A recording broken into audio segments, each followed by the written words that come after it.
Right, we're back with another episode of the On The Bench podcast, the UK's #1 football podcast. And I'm your host, Jaydan. And on the bench today, I'm going to start from my left. He's got his Man United jersey on. He's feeling brave for some weird reason, bro, after we beat them. But hey, he's feeling brave. It's my co-host, Mr. Talk to Frank, a.k.a. Mr. Roy Keane, Mr. Grumpy. How you feeling, bro?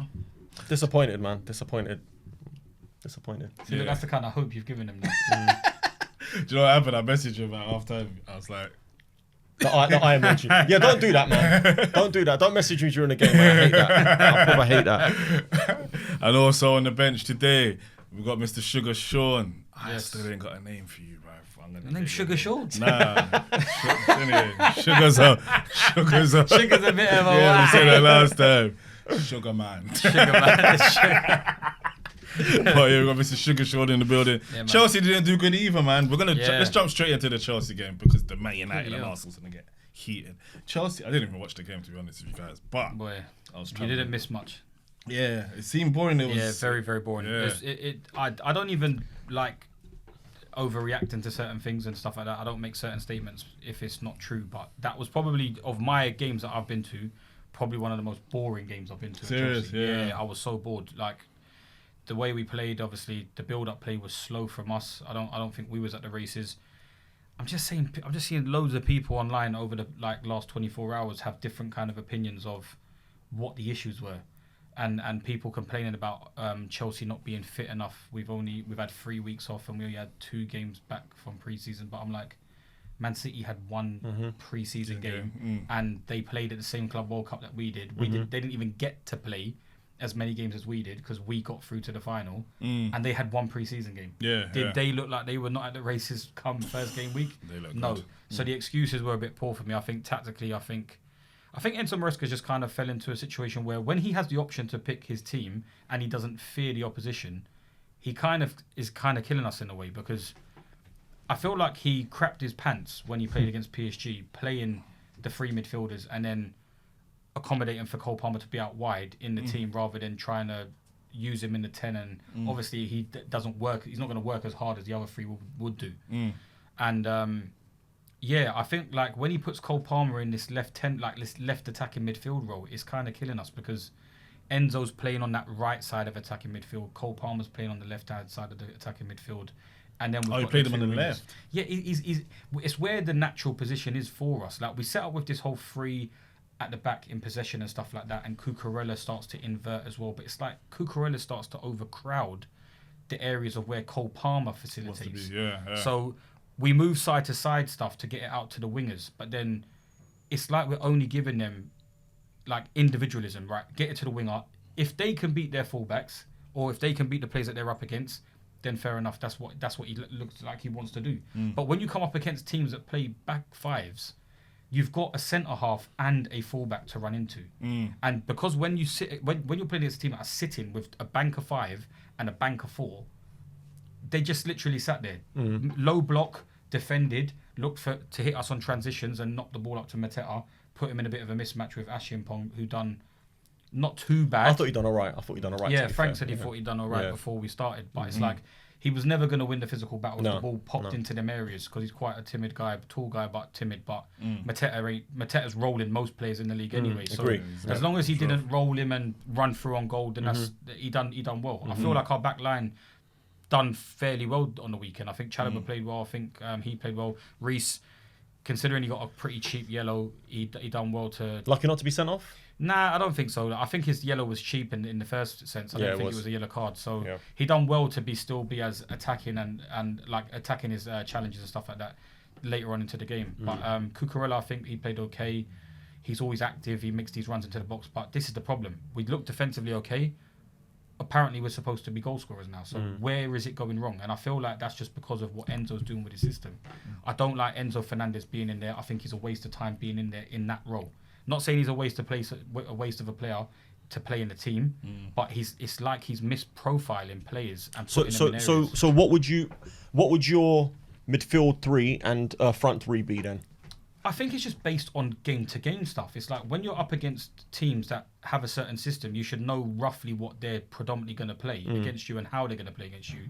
you have to accommodate to that. And we were up against a back five, and we needed help with overlapping runs on the wing. Yeah. And where we don't have it is we don't have that in our system. We have 3 at the back, moving the ball side to side. And I saw a nice little clip of this on analysing it on TikTok. I think it was my friend sent to me. And if the strikers and the wingers do not press the player in possession at centre half on the wider areas, you're not going to get them pockets of spaces in behind. Yeah. So when you're dictating play and you're playing from the back on the halfway line, you're passing into walls, and people were arguing, "Oh, we've missed Levi Colwill. Like he gives us so much." I'm like, he doesn't really change much in that sense of a game in terms of breaking lines, because there's no lines to break. There's no spaces of lines. You're playing against a low block. So what we had to do is play at a more intense pace, moving it side to side, and just trying to find areas on the edge of the area to try and get a shot off. But you know what, Sean? One thing I will say is, obviously, I did watch the game. I thought Palace were brilliant, man. Defensively, defensively they were good. I think Adam Morton was brilliant in midfield. Yeah, and Will Hughes. Yeah, Will Hughes was very good. Yeah, I think he's actually very, very underrated. Did he play? Or was he He played. Yeah, he played. I think 70, 80 minutes. I thought Wharton was excellent up until Esteval, when Esteval came on. But when Esteval came on, I wouldn't say he changed the game, but he looked threatening straight away. He got the crowd up. When the crowd got up, you could see Palace backing off a little bit. He made one dribble. I don't think even like that's what I mean. Like, we put our wingers out wide, but they knew who the main players are to facilitate in Chelsea's team of danger. Yeah. Now, they knew Esteval was... They were doubling up on him, weren't they? Yeah, they doubled and tripled up on Esteval sometimes. Yeah. They didn't even allow him. Did. So they didn't even really allow him to dribble at people. He had one segment where he goes through 2 players, but then he ends up getting dispossessed, but they're using it for highlight clicks. But it weren't effective. So I'm more concerned on the fact that how are we supposed to break down teams that play against us like that? And it didn't look like we had an answer. It's a learning process, though, isn't it? It's a learning process. I need to see more from Maresca in terms of tactical awareness and tactical adaptation for what he wants to do in a inverted system, for when he lets the wingers be isolated, and then when we're up against teams that are doubling up on wingers, and then we need to sometimes create overlaps. And he needs to show some versatility. We can't just be one trick, because it looked easy to defend against yesterday. What about the free kick? Right decision, and it's got to be in it. I know, man, but I'm like, it's harsh, innit? But I think that's mad. That rule's been in place for 5-6 years. So, Gahey's basically nudged Caicedo. He's pushed the player towards the wall. But by the time the free kick's taken, Gahey's pushed him so far that he's within a yard of he's literally standing next to the wall. The opposition players, it's a meter, not a yard, it's a meter. You've got to be at least a meter away. But do you know what? When I first saw it, I thought it was for the foul. I thought it was a foul. Like, that's the reason I was like, that can't be right. But then when you read the the letter of the law, as they say, and then you see why it was given, and you're like, you know what, it is what it is. The rule is the rule, but I even think that's a bit of a cop out, that kind of thing anyway, man. Like, the wall is there, it's not touched. Everything outside of that wall, it's a bit of hustle and bustle. If you think something's a foul, it's a foul, fair enough. But all he's done is move him to create space of that section being open. Yeah. And to be honest, Sanchez is so lucky that's been given, because that was the same thing. How Sanchez hasn't saved that. I know it's not far from him, and it's power, and it's on the as edge well. of power. But at the same time, that is your area of space, man. You should be a lot more reactive. I don't think he's on his toes. He's flat-footed. For where the distance is coming from, and the style of how he knows he's about to take that free kick, he should be on his tiptoes, hands active. Tiptoes. He sees enough of the ball, doesn't he? He's flat-footed. He's not. When you can, I stop it in segments to see how is his foot positioning at every stage of how close it gets to the keeper, and even at the 6-yard line, he's still flat-footed. And for me, that's crazy for a free kick that's coming off the edge of the area. That's going to be hit hard. But we had a chance towards, like, we hardly had a chance. Yeah, I agree. Like, 2 chances came Serious, towards. and that's Chelsea. Palace defended well, man. Yeah, but they defended really well. Seeing Chelsea in a World Cup final, Club World Cup final. You know what I mean? Club World Cup final.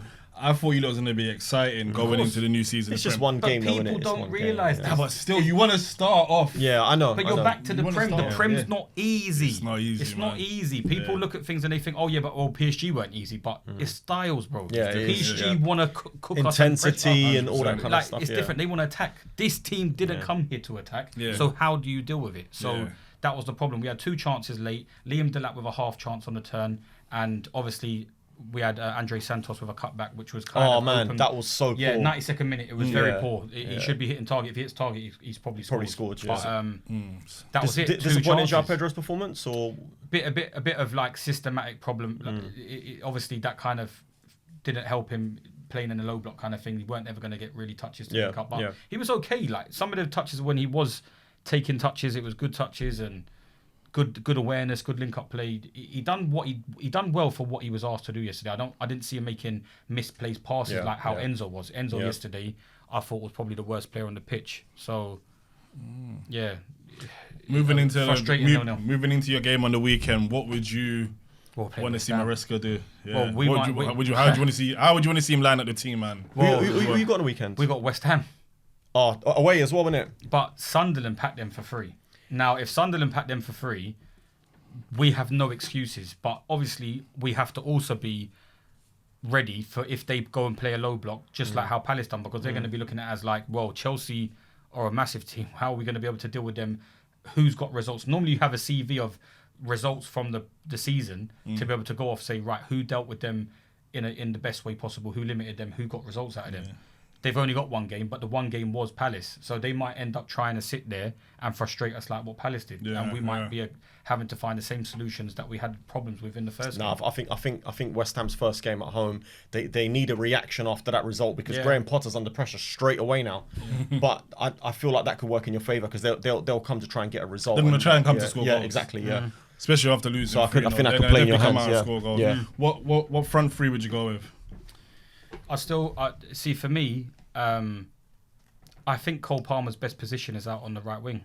But I'm so gassed with Esteval. I'm just like, I want to see if Cole Palmer by himself in a certain system where we don't do this square thing in midfield and puts him out on the left. I want him to be the one on the right. Put Enzo on the left side of the attacking midfield. That's kind of where he operated well and scored his goals from. All the statistics came from that left side, loose player, back stick with Cucurella. That's where he operated. Let Cole Palmer go and link up with Esteval and let two players get drawn out, because then if two of them go, we might get four man to try and play try and defend them and double up against them, and then that creates space for everyone else. That's how I feel like we're supposed to work with it. So I still think we should go with João Pedro. I think he's been our best striker so far from the Club World Cup, and from what I feel like anyway, I think he's still our best option. I would probably start Pedro Neto on the left. Okay. Gittins was good for 3 minutes, won a good corner, took his man on straight away. It looked exciting. After that 3 minutes, that was about it. So Pedro Neto, I'd probably go on the left. I'd probably start João Pedro up front and then put Esteval on the right wing and then put Cole Palmer back in the 10. How long before Nicholas Jackson's reintegrated?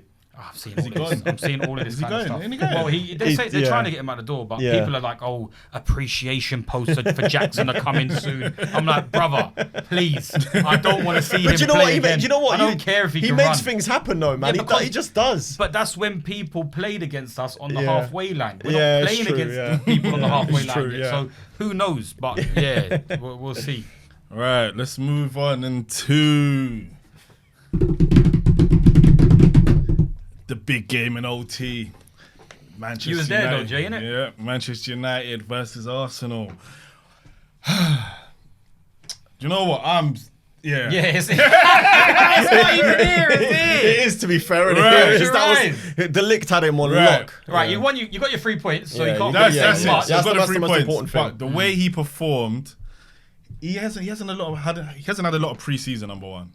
I think he's played one game. Have you got audio listeners? One or two games. Have you got audio listeners? Yeah. Yeah, so for audio listeners who doesn't know, Frank put the caged fingers over his eyes rather than his mouth. I told you it would be that. We're talking about Gyökeres. Gyökeres. He hasn't had a lot of pre-season. You can see he looks struggling. He looks out of form. He looks unfit. He looks bloody. Just calling him "you fat." Yeah. So they was on to him. Proper and I don't know, man. If he doesn't hit the ground running in the next, I think if he plays 10 games and he still ain't found his form, he's gonna struggle. It's like the fitness levels, though, isn't it? Yeah, it's different level, when you see people running in the Prem, it's a lot different to what they run like in Europe and stuff like that, and how they play in Europe. It just is. He didn't look like he was up to that same level of intensity and speed of what the Prem would be considering sporting. So there's look, he got taken off after 60 minutes. Havertz come on, you can see the. I thought Havertz looked good when he came on. But as I say, you can see the difference when Havertz come on. Like he looked pace, alright, he's moving, he's pressing. it was like, okay, Yeah. this guy might have to be on the bench, bro. You know, like, Shout out on the bench, man. Shout out on the bench. I think Man United look good, an though. expensive bench player, though. I think Man United look good, though. They Yeah, look good. They look up for it. Yeah. I thought we played well. I thought Mbeumo looked really, really good in the first half, and Cunha looked good. And then I thought Cunha looked really, really good in the second half, and then Mbeumo looked good. I thought we defended quite well generally. Apart, I mean, a goalkeeper mistake, man. It's harsh because I actually thought Bayern had a good game. I actually thought he played. His distribution was decent. He made a couple of half decent saves as well. But David Raya, man, that's the difference. And you know what? Fair play to David Raya, because a couple of years ago when you lot signed him, I said I don't think he's a massive upgrade for Arsenal, but he was very, very good last season, and this season he started off very, very well as well. Yeah, he was man of the match at Old Trafford last year when we drew 1-1. He got man of the match again yesterday, and he was just top, man. Like, a couple of the saves were incredible, but we should have had a penalty, man. We should have had a penalty. Saliba on Cunha, that was a penalty. He's dived in, he's swiped. He shouldn't really be going to ground. I know what Cunha's trying to do. He's trying to flick the ball, and then he's caught him on. But the one thing I will say, if that's Saka at the Emirates in the area, you know he's going to go down holding his ankle, and then you know they're going to check it. So that's naivety from Cunha. Instead of putting your arms up and saying that's a penalty, no. Hold your ankle, go down like you're injured, put the officials under pressure, get the fans on the case. Because that's what it comes down to sometimes. But the ref was giving you lot everything yesterday, though. I agree, he did. But the referee, yeah, he did. I agree. Listen, I agree. He wasn't giving us anything. Yeah, I agree. He was giving you. Yeah, I don't know. I had to sit there quiet. I'm in the Man United and like this. But the main decision. Contact, though. Who? Like, I understand people that beat someone to the ball and obviously get in front of the player. But I feel like in terms of that scenario, I feel like he engages the foot to go into the foot. Sean, it's a pen, man. It's a pen, I don't bro. think so. It's a man. pen. Because Saliba's gone to ground and he's gone to try and play the ball and he's not got the ball.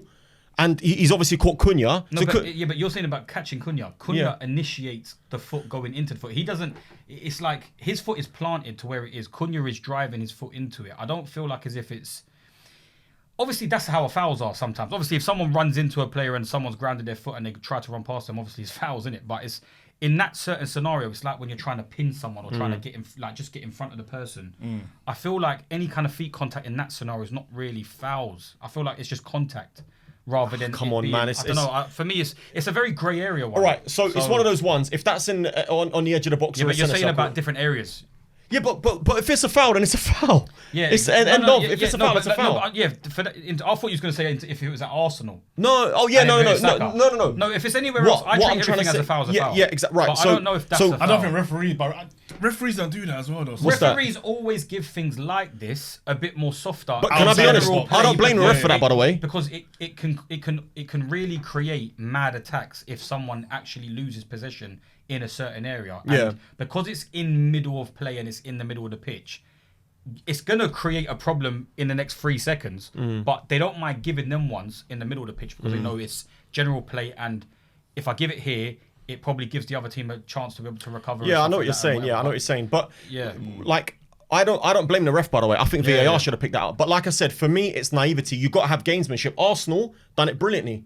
They do it brilliantly. Aware to something. Of course you do. Yeah, this is what I'm saying. And I'm sorry, but if you do that, if you bring it to their attention, they're not going to check it for 3 seconds and then be like, "Nah, it's clear." No, they're going to be like, "Why is he holding his ankle? Why is he injured? Let's have a look at the contact. Has there been contact? Yeah, there has been contact. So I guess that's a penalty." Well, you should have the same VAR people that was at Chelsea yesterday, because I never thought that would have been given. So you should. No, because obviously the goal. I'm like, who's looking that attentive to that? So obviously, clear things like that, it's a foul. It's a foul. Obviously, you should have people looking at it instantly. So. But listen, at the end of the day, look, we got to take the positives out of the game. We did look good, we did play well, but it's the first game. It's Old Trafford. I expected us to be up for it. Let's see what happens against Fulham away. That's going to be a tough game because it's their first home game of the season. I think you lot do that. Oh, well, we have to go and get a result there now. You look good, man. Dorgu didn't look too bad. Mason Mount had a good game. Yeah, he did. Yeah. But you know what? Arsenal was poor though. Yeah, I agree. They were. So especially was Man United good? I think was Arsenal really? Listen to me. We was really. But that's because it felt like Arteta's in that mode already, where because it's quite a big game. Like I was saying before, I was like, big games, first game of the season are hard to gauge because teams desperately want a result. Yeah. And Arsenal would look like they were in that mode. Well, as soon as they scored that goal, because Man United was so up for it, every home team, big home team as well, big teams. When your first game at home is, you're supposed to bring back your fans. show them that you're on it, set the pace from the early start of the season. So they're going to be a lot different intensity-wise to other games, like to this game than other games. So, yeah, I feel like United were up for it on Sunday because they know it's early as well. They're thinking we can catch Arsenal here early in the season. Yeah. Maybe we might be able That's to the thing with Arsenal though as well. When a team is up for it, I don't think Arsenal can handle pressure. If a team's pressing them and onto them, they crumble. But you did it yesterday. Players make a lot of mistakes. You did it yesterday. They misplay. They mispass balls. There was quite a few misplaced passes. That's ours. They panic. Saliba gets shaken. I told this. I said about Saliba. And this is why people need to stop comparing him to Van Dijk. He's very jittery and shaky, bro. To be an elite world class player, you can't. But you know what? I have to say, I did agree with Gary Neville on commentary. I thought Saliba and Gabriel grew into the game. They got better. Like as the game went on, I thought they got better and stronger. Initially, if you see the runs that Mbeumo was making and Cunha was making, he was burning them up. But that's what I'm saying. But then eventually, like especially when they were defending their box, I thought those two and Raya were incredible yesterday. Yeah, they obviously. Do you think that because of the pressure that you was under, obviously the passing that was allowed to be played out was a bit jittery. Rice had the worst rating, I think. Yeah, he was poor yesterday. Yeah. But this is what I'm saying. But build-up play and trying to get out of places when you're under attack, giving someone like the pass into the area, like Tobes loves Rice. My brother loves Rice, by the way. But this is the kind of argument I have with him. When you've got a deep line midfielder that's not really comfortable in terms of passing and getting out of problems like that, is not a scanner like that in them areas. These are the kind of problems you're going to face in terms of when you're under pressure because you need to find a way out. You need a dribbler out. You need a midfielder that can carry the ball, break a press of when he's getting pressured, or find creative or smart passes to just get out of them problems. That's probably why they bought Zubimendi. Yeah, exactly. How do you feel like Zubimendi had yesterday? I don't think he played too well. I think he played alright, man. Nah, he was the only one that didn't look under pressure. He took the ball down. Yeah, on the ball. Yeah, but I'm saying that's why you have to be like that. And under pressure, you need to be able to be calm, move the ball around, find a pass, don't give the ball away.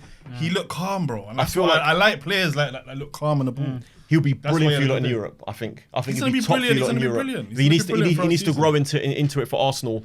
But the other thing I want to say as well, I thought Luke Shaw had an excellent game yesterday against Saka as well. I thought he was really good. Does, though. I thought De Ligt was... De Ligt clamped Yokeres most of the game pretty much.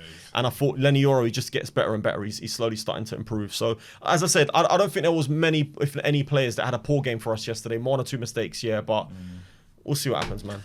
I'm not happy with the same Martinelli and Odegaard. And this is why I think Yokeres is going to struggle because the way we play football, I've said this, the way we play football is not to his style. And Martin Odegaard's not that number 10 that's going to find him. But then look at the one chance that you probably did get later on into that. Was he on the pitch when he played that pass to Saka? Who's that? That nice little. He played a nice. Odegaard played a nice little lifted pass just in behind. Yeah. What was it? It was like a little gift. Like it was just. Saka went through. Saka had the shot. Yeah. Second half. I think it was. Is that the one that De Ligt blocked? Last ditch challenge, was it? I'm not sure who was blocking it, but I remember he played a nice little. Rickles was in the pitch. I'm really talking about. So that was a really nice pass from Odegaard. Has these things in his locker. It's just like you said, stylistically, you need people that are going to be running centrally in them areas for Odegaard to find people. You can't have statues. You can't have immobile players. No, you're right. Odegaard needs people to play off of his speed because that's what he's not the fastest of players, but his passing is speed.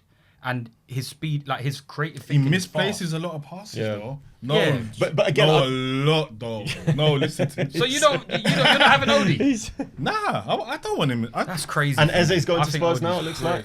But this is the thing. Well, he said this. But you see, if Arsenal don't win the league and these little things, and we're not sorting out the problems we know, like Madueke.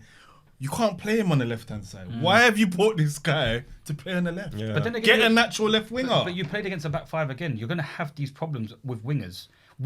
In games where people play back fives, your wingers, if they're playing against wing backs that are defenders, you're going to have a hard day as a winger. No, but you don't want Madueke on the left. Yeah, you don't want him on the left. That's not anyway. I know. Dangerous. But it's pointless. You're not going to see the best out of Madueke yet until you play teams that are actually just going to play a back four.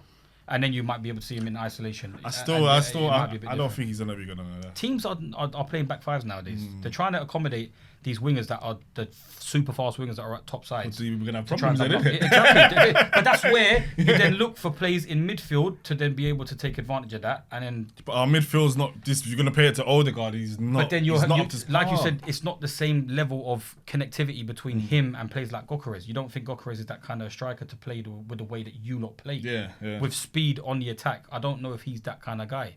But the Cunha definitely want Man United. Only. Yeah. Cunha look good though. Because this. Considering I said that he weren't going to play. he's fuming, isn't he? Because we've signed Gyökeres and there's Prem-proven players that can bad at the Prem. And obviously still early. What, would you be happy with Cunha up front by himself? Over Gyökeres so far. Listen, I'm going to drop another name. And you all laughed at me. When I told you Chris Wood would do a job for Arsenal for a couple of years, you laughed at me. I can't lie. Wood. He would. Pause. Rastafari. Wood was moving crazy. Bro, I'm telling you. When that you pass not from laughed Elliot at me. Anderson as well. Lord of mercy. I want to take Chris Wood over Gyökeres. You're going mad. He was off though. Let's see. Huh? He is like off the ball. He's on it. Like, but you'll take Chris Wood over Gyökeres. No. I'm just saying. I'm just saying already. Like Chris Wood in that instance, it's about testing what you see. So in that scenario, he actually had to be off early because as soon as that ball popped into that midfield, he smelt it and he was already on the dart before that pass came through, and that's what gave him the. But it goes back to what you're saying, bro. This is the Premier League. Yeah, Prem's speed is a different intensity. Man. It's a different. Look. Banter aside, Gyökeres is a top player. Let's be honest. He's a very good centre forward. Yeah, he will score goals. I'm sure he'll get numbers for Arsenal. But initially, like, does he have to hit it? The thing is, he doesn't have to hit the ground running. But because of what you don't want, this is what I'm saying. Because of what you don't want to do, you want to win the league. You can't afford to be 8-9 points behind Liverpool or City or whatever, because it's going to be a problem for you lot. Mentally. He has to hit the ground running as well. Because you know what it's like. You've seen it in Chelsea, Torres. Yeah. They don't score. Højlund. Remember, you go goal droughts. You know it's when you play football. Social media, you get back missing chance. You stop. You don't want to take the shot now because you want to make sure you get it. Yeah. No, I agree. This way, he needs to hit the ground running. I agree. Speaking about hitting the ground running, Ekitike, for example. Yeah. He looks good. Yeah, Ekitike. So far, he looks like the signing. He looks like a little Isak, isn't he? He looks like a younger version of Isak.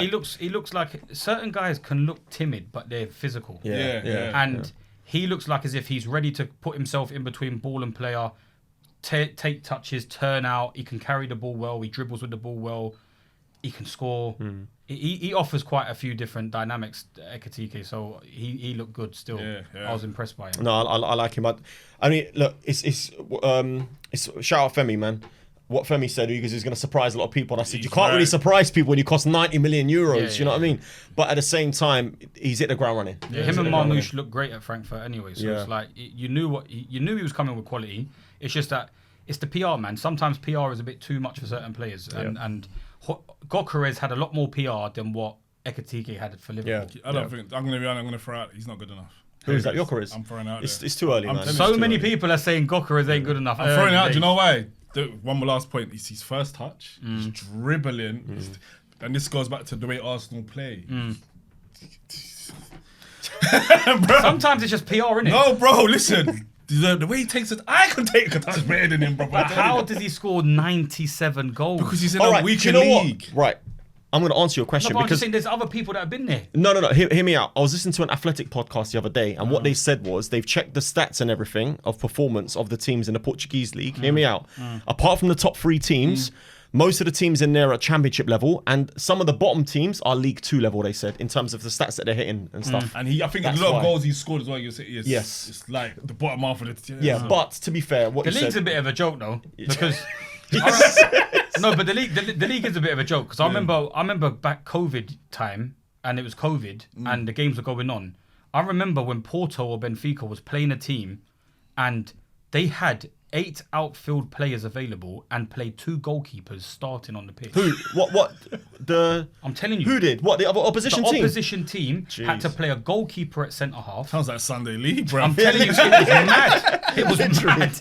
And they let the game run. And I was like, right, that's mad. And the game was ridiculous. It was like 7 or 8 or something like that. But it was ridiculous. It's one of those ones, isn't it, when there's like you 5-a-side game and then when someone drops out last minute, we cannot replace him. It was about, it was in COVID times, so it was mad. But like obviously the league is the league, but people have been there, but he scored so many ridiculous amount of goals. Like obviously he took penalties as well, but yeah, like we're just gonna have to wait. Just give him time, man. Give him like you said, give him 10 games. I'm never wrong, bro. Games. I called Martinelli 2 years ago and everybody was rating him. Gyökeres is not good enough. I'm telling you. Well, put that down in the right. It. Save this episode. Bookmark. Yeah, bookmark it. Yeah. But but like transition over to Liverpool though. But like, yeah. Florian Wirtz didn't have the greatest of games. Yeah. Yeah, Mo Salah was Mo Salah. He turns up. That's what he was saying.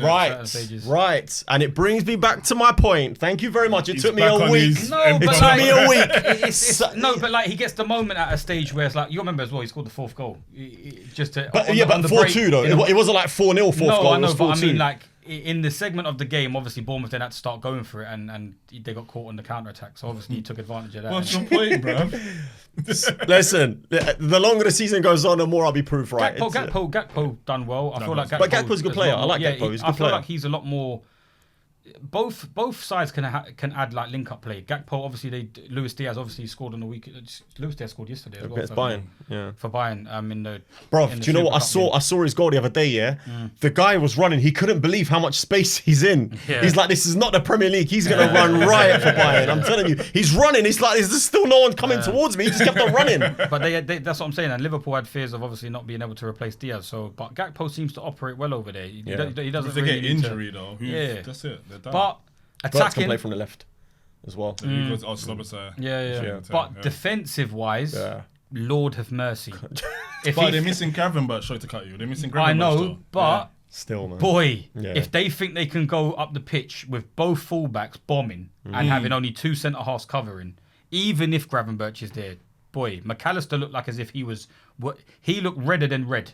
Normally, like we know, McAllister goes red, because that's just his skin complexion. Certain guys just go red early. I'm white. I'm like that. Sometimes I go red when I'm running, innit? But Rooney had that thing. But like, he looked well. He looked like a tomato. Yeah, the amount of work he put in on the weekend because the transition football that was going on in that game was crazy. But what did you make of the fullback? I thought Kirkus was a bit rash, but what did you make of the? He was on the floor everywhere. Wan-Bissaka stuff.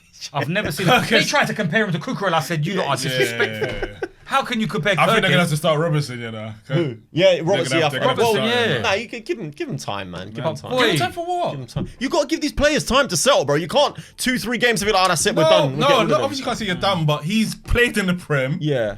He's meant to be this guy.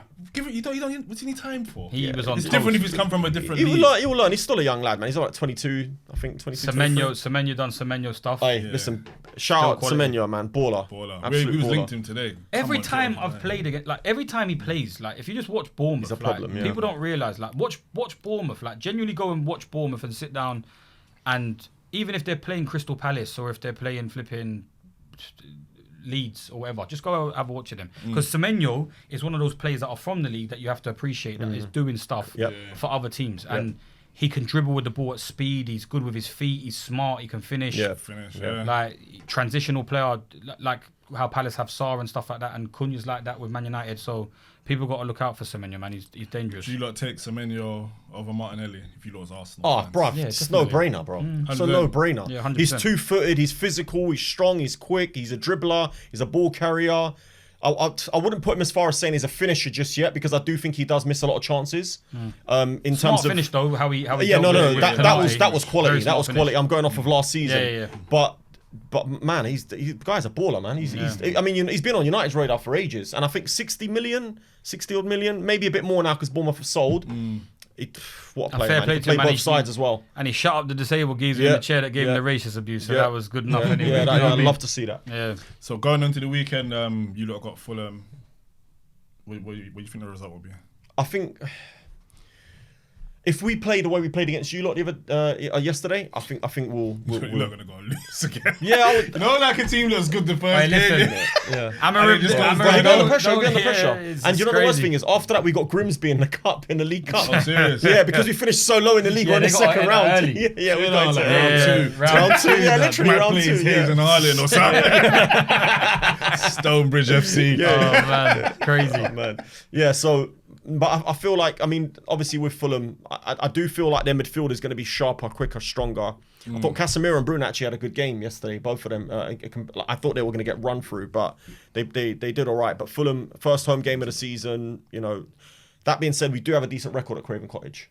So when we went though, we beat them 1-0. 1-0, he struggled with it. Yeah, but same as the season before, we won it last minute. But we and the season before that, we won it last minute. I reckon you lot win now. I reckon Cunha will get a goal. Cunha on Bemos. Yeah, we need them. But those two are going to be a problem for the league. A big problem. You can see it in it. It's not just one of them; it's two of them. That's the problem. Yeah. The team we have to talk about as well, though. League leaders, top of the table, back with a bang. Who? Man City, man. Oh. Told you about Reinders. Tijani Reinders had a very good game. Wow. Told you, player summer signing of the season, And to be fair to Pep, like he played Oscar Bob and he looked Doku, good. He looked good. And it was probably the system that I thought it's a secondary kind of system. And obviously, I don't know, maybe it's because certain players ain't fully fit ready yet. Because obviously, Foden weren't in the squad, and who else was out for them? Obviously, Rodri's out for them. So. Yeah, it looked functionable. It looked like as if even his plan Bs or Cs worked. It's gonna work, innit? Because Doku and Savio was just cooking, and Doku and Oscar Bob, but Oscar Bob for me was showcasing quite a few elements of like, bruv, I would want that from my winger. I want my winger to be able to navigate in tight spaces and be able to dribble past 2-3 like players. He's a bit like Ahmad. A bit like Ahmad still, but like some of the like segments of play where he was isolated by himself on the right hand side. He was beating players getting into the box for the cutbacks. And that's what you want from your wingers. Like Oscar Bob, considering that he doesn't get much game time and there's not much opportunities, he looks like he could even be an attribute to City going forward. I mean, you can see why he's let McAtee leave. Yeah. Because he's in the team now. But can I be honest with you? Yeah, man. I don't even think City were at their best. No, they weren't. They weren't even at their best, and they won 4-0. They weren't even at their best. Even Haaland up until that stage didn't have many touches, but then obviously all it takes is the build-up play. That's what I'm saying. Is you got to respect the players that play in and around that system for what they're doing, because Oscar Bob is creating that individually by himself. Doku can create off the left-hand side by himself because they're considerably faster or more skillful than the people that they're up against. They need to be able to break. I don't want things like how we are. Pedro Neto, he has a slight edge over a guy, might get his cross blocked, getting slightly faster than certain. Like, I don't want them scenarios. I want my players to be able to beat the players. Pause, but I want them to beat them. But yeah, Tijani Reinders. Rastafari. Yeah, Rastafari. But yeah, Tijani Reinders. Baller. He definitely showcased some ability. That pre-assist for the Haaland goal was very even good. his goals, man. Yeah, even the finish, left foot. That was the left foot. Brilliant. Yeah, he done well in his debut. And then Shirky, your guy, come on again. Yeah. The boy's quality, man. I hate to even say the way they was just passing, knocking it around, and I was just see little flicks that he was doing. Yeah, Cherky's a different type of player still. He's see, you're a problem, man. See, we know that they're going to be a problem. This is what I'm saying, and people, bruv, I've got people to. Didn't I have a bet last week? What bet do I have with you? I can't remember. Wait, I need to go back and watch it, because I remember, because City, bruv, City are there. Listen, we'll go back to it again. It's the first game of the season, so let's see. They've got Spurs next week. Spurs away, that'll be a big test for them. That's gonna be a good game. Yeah, because Spurs obviously good result. Tottenham Hotspur. No, it's a Etihad. So, yeah. It's at Etihad. Sorry, yeah. And Spurs had a great result against Burnley. 3-0. Kudus 2 assists. Do you see Richarlison's goal? Scissor kicked. Serious? Oh man, what a finish! I had him in my FPL. It's a World Cup here, isn't it? You know what I mean? He wants to start for Brazil. Kudus as well, bro. Kudus is active. If they add Eze in there, they're gonna be. Eze is gonna be a game.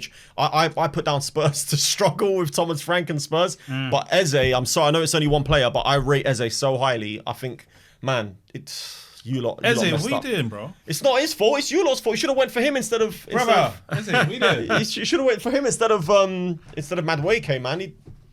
Anyway. Bro, they said about the 10 row, innit? He wanted. I think maybe he wanted to play in the 10 as well. Yeah, we don't need a number 10. But he would have had game time there. We're gonna play him on the left. Yeah, but you'll That's what we're signing him. Yeah, for. but not only. I mean, Odegaard was injured for about 10 weeks last season. Yeah, but now obviously no where he's gonna have to play. Remember, when you're doing contracts as well, you have to promise players certain things. So whenever he said, "Listen, if I'm not getting no games, I'm off." Yeah, but is Eze going to play as a 10 for Spurs, or is he going to play from the left? He plays as a 10. Who's going to play from the left then?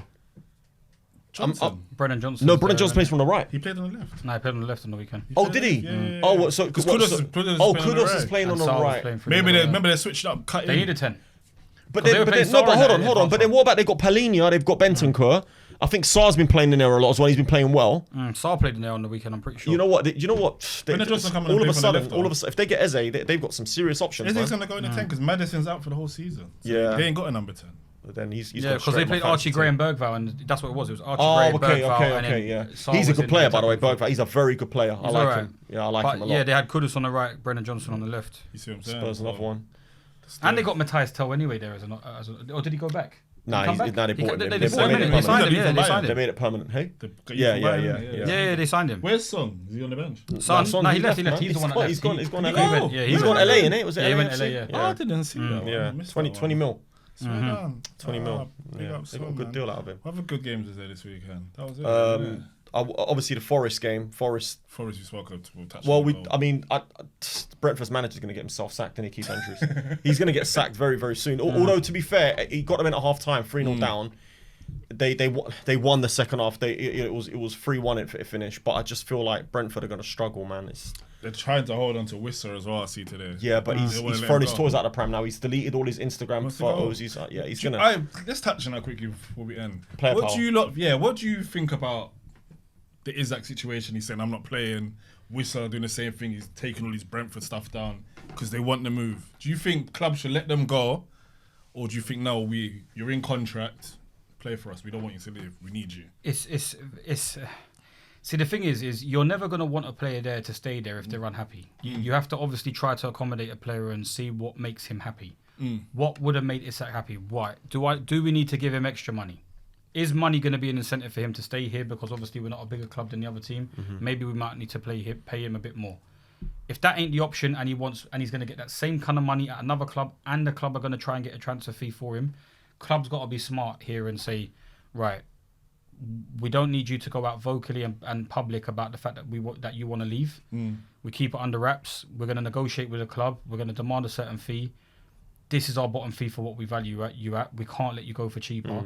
So as much as the team might try and... It's that conversation you have to have with players.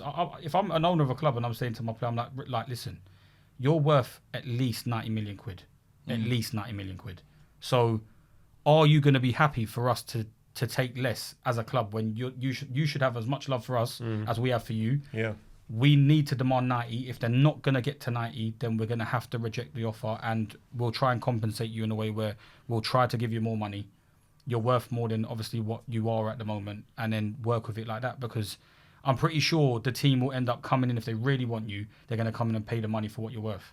If people like Gokares and all these guys are going for this kind of money then this is another thing. The first couple opening game weeks are going to showcase what certain players are worth, and it can kind of compare the comparison of the price tags for the player, and it can only maybe increase Isak's price. 100%. He's upset. Jokeres don't play well. Yeah, it's about the desperation. Sesko, it's the desperation for clubs of, if other clubs' signings work, then it's fine. But if clubs are desperate for a striker, they're going to have to do whatever they can anyway. So it's a balance of the two. But if they weren't desperate for a striker, negotiations become a lot more easier for the team when they know that this player is going to refuse to play. It's the same way with Visser. Visser is now refusing to basically play, and it's saying coach's decision, and he wants out because he's thinking, I'm not staying here to get relegated. I want out. I need to be playing and keeping my profile. But then they need a man like Visser. But then they need him. So Romo's gone. They need Visser. Do you know what? I have to say I completely agree with what Sean's saying, because I feel like I take it back to, I know it's a long time ago. I know it's a different scenario, but it was when Ronaldo wanted to go to Real Madrid in 2008. And if you remember, he was sulking at first that summer. And then Sir Alex Ferguson said, obviously it was Sir Alex, but surely you're going to have a leader figure at the club that Isak gets along with. Sir Alex sat him down and said, look, you don't disrespect this club. This club is giving you everything. This club is Man United. No one's bigger than the club, blah, blah, blah.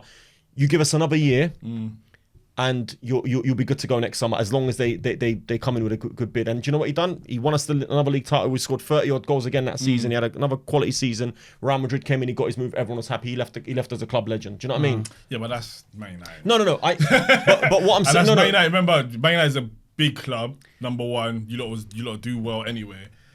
Newcastle's not Man United. But what I'm trying to say is I agree with what Sean's saying. Where you sit the player down, you talk to them, you explain to them what the situation is. This is the price that we want for you. This is what it should be. Because ultimately now, Newcastle, let's say he stays. Let's just say, for argument's sake, he stays. I'm not staying. I don't know. But I'm saying, let's just say they force him to stay. Yeah, of course. You've got a player that's unhappy, that doesn't want to play for you. And you don't have the money. If he leaves, okay, you don't have the player, which you didn't have anyway because he's not going to play for you, but you have 100 million, 120 million, 130 million. Well, he's going to have to play as well anyway himself as well. Because it's a World Cup year. No, but also it's the fact that he needs to get paid. And if you're not contractually living by the contract. Like you're also demanded to work, so you need to actually play for this team. So otherwise, you don't get paid. Yeah. So he's gonna have to play, give or take it, no matter what. So I think he has to stand strong. He's age number one. You got to take your age into account. Oh, is he 25, 26 now? 27.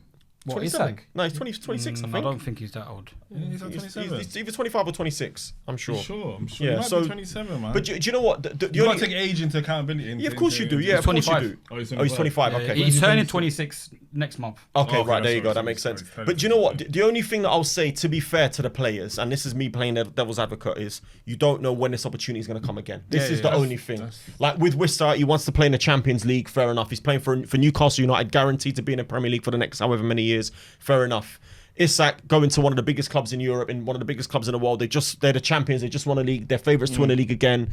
You understand it, but you've got to behave a certain type of way, man. You never know, man. He might age like fine wine, like Chris Wood. Yeah, it's true. Yeah, he might be class for a long time. He might stay on class for another time. He might have at least another year to be able to kick up a fuss. But how long does this contract actually expire? Who's that? Isak. 3 years. Yeah, see, he's got 3 years left. 3 years left. Yeah, and then they're not going to get nothing for him. So it's like clubs know as well that they're not going to be able to get nothing for a player in the long term. So they're going to have to find some kind of level of a. I think they'll do a deal. I think they'll do a deal. It's just now that it's probably not going to work in Newcastle's favour, and that's what clubs don't want to happen. They don't want this kind of stuff to happen because it just devalues the player. Yeah. So it is what it is. We're going to have to see what happens, man. But also as well, I'm gloating in it. Yeah. Because obviously on the bench, fantasy league, obviously you're not going to check. You might be able to see it, but I'm top 10. I'm 6th. What? In the league. My league? Yeah, in your league. I thought you were talking about the whole fantasy, bro. No, in your league. You're down there in 16th. Where am I? Yeah. And Frank is in 34th.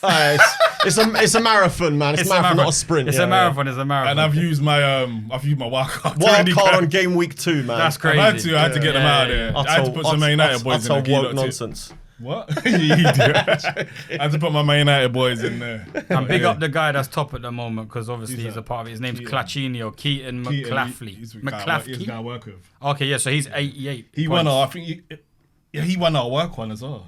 So he obviously knows what he's doing. Who's he looking at? You need to become mates with him, mate. Specialist. Yeah, he knows what he's doing. Get some tips. There's another guy at work who gave me the tips about Semenyo and that. He said, Semenyo's estimated to get this amount of points. I was like, yeah? And he bagged as well. I should have listened. Give me a couple more tips, so. Yeah. I'll just copy your team then, mate. I'll wait for your wild card and then go from there. I'm winning Sean's Pinky League, bro. It's a rack still. It's a rack this year because we got £1,500 in the prize pool. The 15 bills, yeah. I'm second in that league at the moment. I'm 72 points. Damn. But we need to grow that one. We need to keep growing it. What did you do? Would you aim for? Did you just aim for 15 bills? No, it's just like obviously personal friends if they wanted to join and stuff, or friends of friends if they wanted to join. I don't want ringers. I'm not having no FPL ringers like FPL Raptor in my league and they're winning the league by 150 points or something like that. It's everyone's own opinions, no one's cheating and stuff. So we got to do like the background information of their teams and see if it matches up with you don't want them top 5,000 man. Yeah. Because I'm trying not to like have a walkover still. It's my own private league. But can we give anyone some tips for a player you might put in this Reinders, man. Reinders 5.5. If Reinders ain't in your team for 5.5 million, that's a big cock up. He's in my team. Gave me that one. I didn't even have him in it. Yeah, 5.5 is a steal. Yeah, it is. Yeah, he's gonna go up though. They go up in it. Yeah, he'll probably go up by 0.1 already. Yeah. So you need to get him in now before the price rise. Get Reinders in, guys. Yeah, get Reinders go up in soon, and I would get Semenyo and either Cunha or Mbomo. They're gonna do well, I reckon. So yeah, and that's it, guys. Well, that's the On The Bench podcast. Please like, subscribe, comment, share, and all of that stuff. And we out. Give us your predictions as well for the weekend. Give us your predictions, guys. Peace.